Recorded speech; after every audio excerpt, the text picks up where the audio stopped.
Isn't it weird with all of the conversation that we've had about this over the last couple of months leading up to it?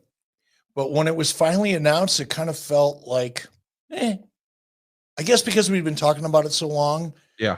that the idea of it had kind of matured, at least in my mind, and it just seemed like a natural kind of evolution to me. It didn't strike me that odd. It does a little bit now that I think about it. I just still never, you and I discussed a number of times, and you said 2 years ago, I think, or a year and a half ago, that you were convinced that WWE would eventually sell.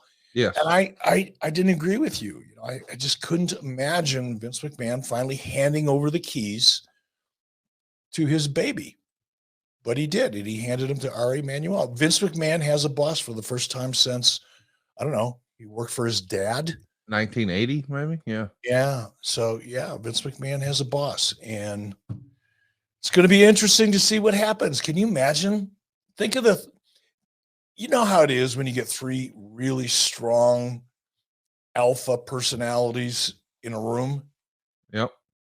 Now you've got Ari Emanuel, Vince McMahon, Dana White. Yeah. I don't know Mark Shapiro or Nick Khan well enough to, kind of get a read on what their personalities are like. And I've never really engaged with Dana White, but certainly we know of him, through media Right. and the things that he's done. But man, there's some powerful personalities in that room. It'd be fun. Can you imagine being a waiter or waitress that serves them at dinner sometime when I get together at a fancy restaurant, Four Seasons, in Beverly Hills or something, and you're the waiter or waitress or server that is bringing them their meals. Can you imagine the conversations you'd be hearing? Wow, it'd be great to be a fly on the wall.